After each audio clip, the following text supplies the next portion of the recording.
రూ. 10 థియేటర్ కొనుక్కొని కూర్చొని బ్రోచేవారు ఎవర్రా చూస్తున్నాను.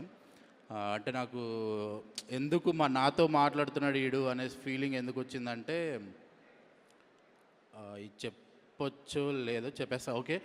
నేను ఇంటర్మీడియట్ ఫెయిల్ అయ్యా ఫస్ట్. అంటే ఆ, ఆ, అంటే ఇంటర్ పాస్ అయితే మా డాడీ నన్ను బీటెక్ చేయించి అటుదిక్కు పంపిస్తాడేమో అని కావాలని ఒక సబ్జెక్ట్ ఆపాయన్నమాట. సో దాని తర్వాత ఏదో వేరే ఫిలిం స్కూల్ గురించి ఇంటర్ పాస్ అవ్వాలి అంటే అప్పుడు వెళ్ళి మళ్ళీ పాస్ అయ్యి ఫిలిం స్కూల్కి వెళ్ళా. బట్ ఫిలిం స్కూల్లో మళ్ళీ ఫెయిల్ అయ్యాం. బట్ అప్పుడు పాస్ అయినందుకు నా దగ్గర ఇంటర్మీడియట్ సర్టిఫికేట్ వచ్చింది కదా అని మా డాడీ మా బాబాయ్లు అందరూ వచ్చేసి ఇంకా డిగ్రీ జాయిన్గా అట్లీస్ట్ ఓపెన్ డిగ్రీ జాయిన్ కానీ, ఎందుకంటే నాకు ఇక్కడేమో ఎక్కడ అవకాశాలు రావట్లేదు.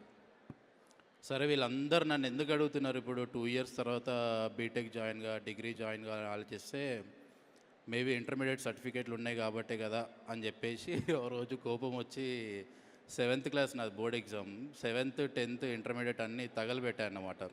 అది బ్రోచేవారు ఎవరాలో ఆ బ్రోచేవారు ఎవరాల్లో ఒక క్యారెక్టర్ అలా తగలబెట్టడమో చించేయడమో చేస్తుంది. నాకు అది బాగా కనెక్ట్ అయింది. ఎవరిని అమ్మాయిడు ఎవర్రా నా సీనే రాసిండు అంటే అట్లా చాలా తక్కువ మంది డైరెక్టర్లు మనతో మాట్లాడుతుంటాడు సినిమాలో. సో నాకు వివేక్ అక్క నుంచి బాగా కనెక్ట్ అయిన డైరెక్టర్.